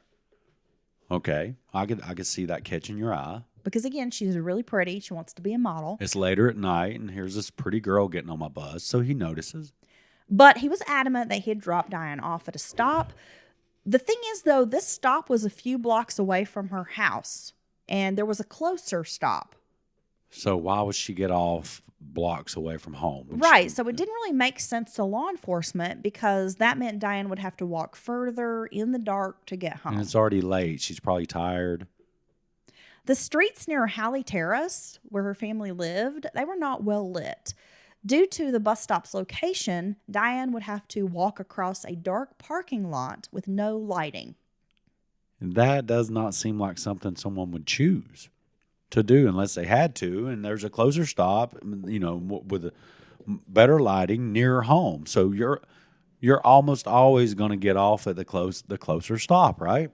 After Diane's death, the Williams received several phone calls around 2 a.m. taunting them, the callers saying, quote, "I killed your daughter." 3 weeks before Diane was murdered, she and her siblings had seen a man exposing himself in their neighborhood. Oh, my God. Very similar to what happened to Nino Yates. When Diane's body went to the funeral home, the embalmer made an unnerving discovery, something that the pathologist had not discovered during autopsy. She had semen and pubic hairs in her mouth. Oh, my gosh. So they, of course, the embalmer calls the police. Well, Hey, yeah. I've made a discovery. It's not in the autopsy report. This is what I found. What's a big deal? The Evening Star, a newspaper, raised $5,000 reward for information leading to the Phantom's arrest. WUST Radio offered another $1,000, and Warehouse Employees Union raised $3,000 in reward money. Well, So that's $9,000. Yeah, and back in the day, which, has a higher value. And I think this goes to point out how this is impacting the community. Diane's death impacted the community deeply, Dylan. Her funeral had to be held over a 2-day period because there were so many visitors. So that's beyond people you knew, friends, family. That is literally the entire community turning out for your funeral. 7 guest books were filled. Diane was buried in Arlington Cemetery because her father was a 22-year Army veteran. So does family get buried there of the vets? They can be. Okay.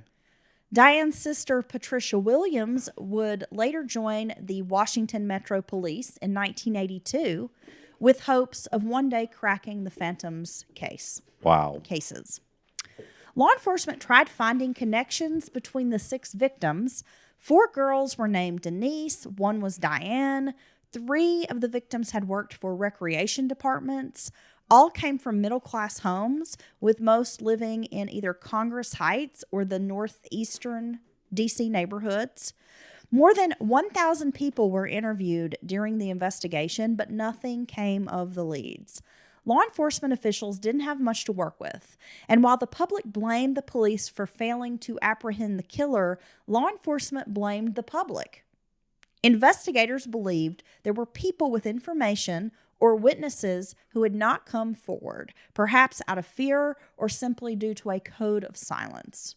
Yeah, and that's how or it goes. Nobody wants to snitch. Yep. And both can be true at the same time. The police can kind of be maybe not doing what they need to be doing. Or slow to act. But then the community also could be holding back some information. And I think oftentimes that's true. It is a community effort to solve crimes, and those residents do need to work with police. I mean, investigators can only do so much, and it really is kind of a mutual working relationship to solve crimes. As a profile of the killer was later put together, it was suggested that he was likely a black male, as most serial killers target members of their own race, who was probably middle class. He would be interested in younger, well-dressed girls who were thin and appeared like neatly dressed. One psychiatrist suggested he was, quote, a leg man, as the victims were mostly all wearing shorts or skirts. Okay. So, Diane was the only one in jeans. So possibly he's attracted to women's legs or whatever. He would target victims who were walking alone. It is likely that he lived in the Congress Heights neighborhood or maybe worked in that area because he seemed to know the roads well.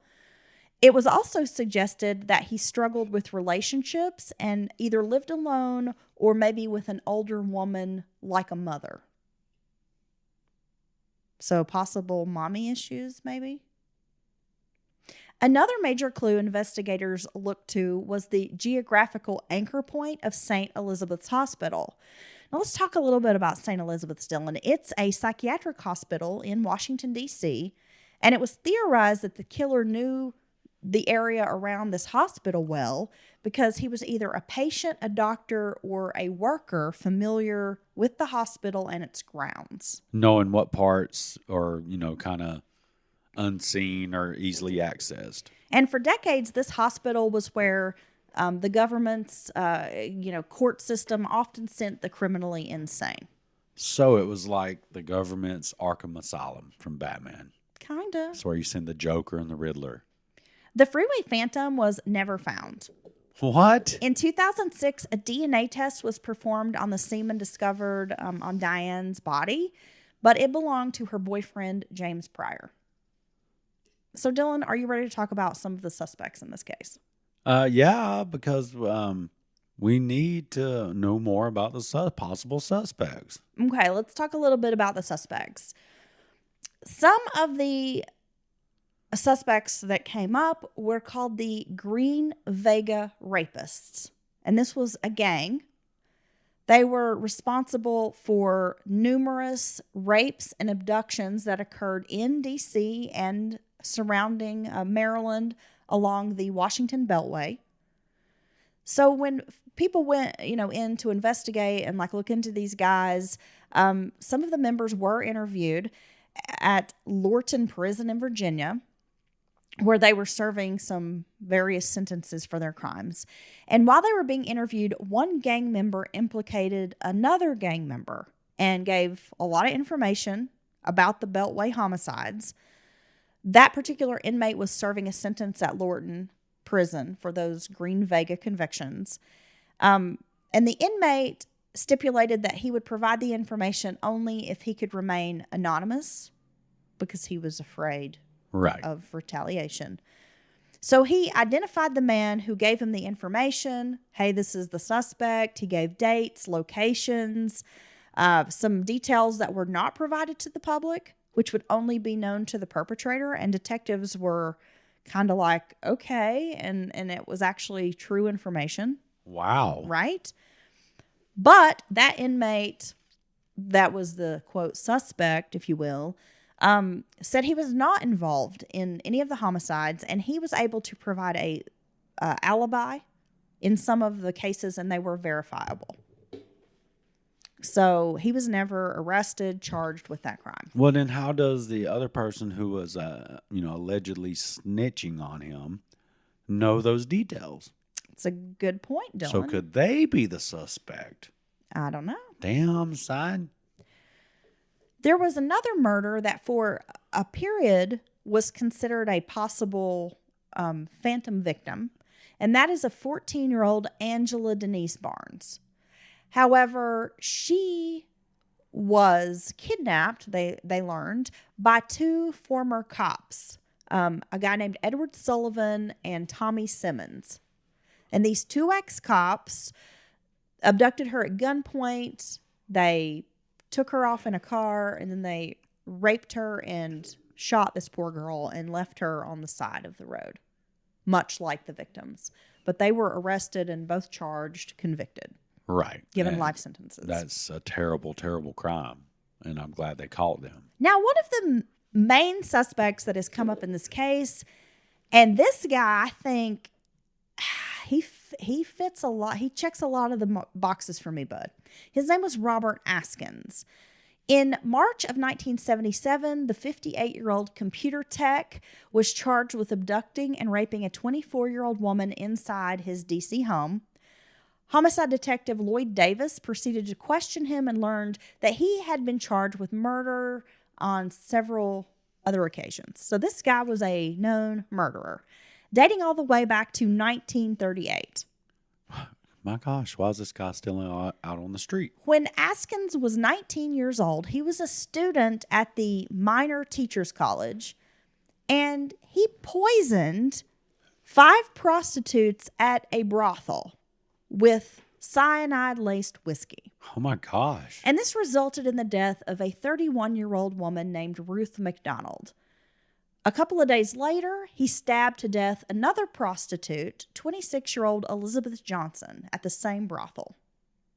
So he's arrested, and he tells police that he's a woman hater. Well, really? So at the time, they put him in like a mental, like like a psych ward, basically, for observation. And it was a Gallinger Hospital. While he was there, he broke free from his restraints. He assaulted several employees with a chair before being subdued. So he's clearly a violent criminal. During his trial, it came out that he had been a police informant and that he had aided law enforcement in the arrests of some prostitutes. Oh, thank goodness. But he was found criminally insane in 1939 and was committed to, guess where? St. Elizabeth's Hospital. I knew it. Oh, my gosh. So 5 months after he was released from the hospital in April of 1952, Askins strangled Laura Cook, a 42-year-old woman, to death. In 1954, he was indicted for murder and was accused of several other assaults, kind of similar circumstances, like he's attacking women, assaulting them. And he was retried again for one of the 1938 murders, but they were able to determine this time that he had been sane when he committed the murders back in 1938. So they finally put him in jail for real? He claimed that he had intended to kill himself with that cyanide. He was given a second-degree murder sentence, and they told him you would spend, 20 years to life in prison, but they overturned that conviction in 1958. And let him right back So out. fast forward to 1978, he has a rape charge. That is when police were able to search his home in connection with the Freeway Phantom murders. Court documents were found in a desk drawer in which the judge had used the word tantamount, an uncommon word that appeared to be in the note written by Brenda Woodward. Wow. Furthermore, colleagues at the National Science Foundation, where Askins was employed, said that the word tantamount frequently popped up in his speech, that this was a word he used quite often. This obscure Yeah. word. So they were able to get a search warrant, and they dug up his backyard, but they were unable to find any physical evidence, and so Askins was never charged with the Freeway Phantom killings. But he is considered one of the top suspects. He died in 2010 at the age of 91 while incarcerated at the Federal Correction Institute in Cumberland, Maryland. Well, I'm glad he died. He was in prison at the time for 2 D.C. area abductions and rapes in the 70s. Dude, this person was allowed to get out over and over and over and over again and assault and kill women more. I don't get it. Dylan, there is It's tantamount to an injustice. I don't even know if that's how you use the word. No, you're absolutely right. And then there is another murder that has been... Tara Ann Bryant was 18 years old and is considered a possible victim of the Freeway Phantom. She was a resident of Maryland and was the only victim not found right, I guess, within the district or within a close proximity to the district.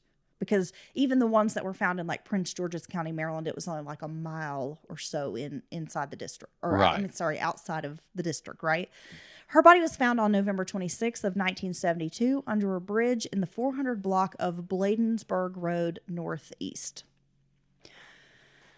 So some people kind of group her in with the Phantom murders and others do not.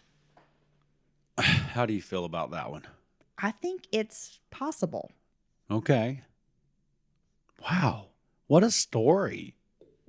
I mean, I really can't believe that the Freeway Phantom's not a bigger story in true crime. And possibly is because it was never solved and there has never been, someone arrested. Well, let's be honest, Dylan. We know that just from the past experience and just what we know about our society is that there are a lot of people of color, that the crimes committed against them, it goes unreported. It goes, the news doesn't really report on it, as we've discussed. Right. And I think you have, multiple young Black women and girls killed in this area, and it's not a big deal to certain people. Unfortunately. Well, that goes without saying. You have to say that. That's probably likely a reason it doesn't have a bigger footprint in the true crime world as well. And it's just really sad. I mean, think about the Grim Sleeper. Yep. The Atlanta child murders. You have multiple murders and no one seems to give a shit. It's so sad that that's the world we live in. It really is.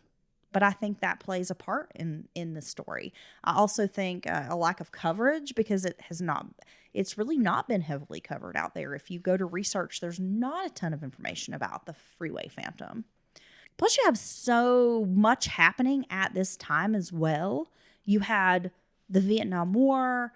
You're going to have Watergate a few years after this. Civil rights movement. In 1971 is when Manson was finally sentenced. You had all the other serial killers popping up in the 70s. And it just seems like these cases kind of got lost in the shuffle for some reason, whatever reason that is. But I do believe race played a big issue or a big part of why it's not more well known and why it's not been solved. What if it was a high-ranking government official was the killer? And that's the reason it's been swept under the rug. Okay, well, I mean, that's, I guess, an interesting fiction you could write. No, it could be fact. Okay. Yeah, sounds great, Dylan. Totally believable. All righty then. Thanks for always giving us a very reasonable contribution. And I think we're at the end of the road here. My main resource for today's case was Tantamount, The Pursuit of the Freeway Phantom by Blaine Pardoe and Victoria Hester. I was also able to dig through multiple newspaper articles from back in the day. The Washington Examiner, the Washington Post had quite a few, and also the Washington City Paper. Wow, Heather, that was an incredible story. Thank you for that. And thank you again to today's sponsors. We appreciate you so much for contributing directly to us over there at the Patreons. And thanks to everyone else for listening. And we hope, as usual, this pod finds you safe, happy, and fed. That's my new tagline. It's safe, happy, and fed. Yup. All right. Well, what if they're not hungry? When they get hungry, I hope they get fed. And don't forget, folks, out of the shadows come the best indie podcasts. If you are looking for some amazing shows to check out, the Dark Cast Network has you covered. Of course, Mountain Murders. We are excited to be part of the Dark Cast Network. And we will continue to be part of that wonderful community of podcasters into 2024. Some of the great shows over there, if you're looking for something to check out, Horrifying History is a great podcast. California True Crime. And don't forget Beyond the Rainbow. It's true crimes of the LGBTQ communities, Dylan. Weird True Crime is another wonderful podcast. Creepy Tapas. You get a tiny taste of terror. Oh, wow. Fuck That. Nice. A true crime podcast. There's also Murder and Mimosas. Oh, my gosh. Paranormal Peeps. Castles and Cryptids. Crime Viking. Love and Murder. There's some great indie pods over there on the Darkcast Network. And the Strange History podcast. Those are just a few. So again, if you're checking out some podcasts, you want some content, something new, try one of the shows on the Darkcast Network, or hell, try them all. Yeah, try it. Go and get you a taste of that Darkcast Network. Some really, really excellent podcasts. Yeah, we're really excited to be part of that, and included in that group as well. And if you ever have any doubt, go indie on your pod. It's true. All righty. Okay, Dylan, until the midweek or the sometime this week or the next week or whatever we're going to call it from now on, I'll see you then. Okay, bud? I'm going to put this podcaster to bed. Yeah, I know. I don't know why I'm suddenly tired. Her show tired. Bye. Bye.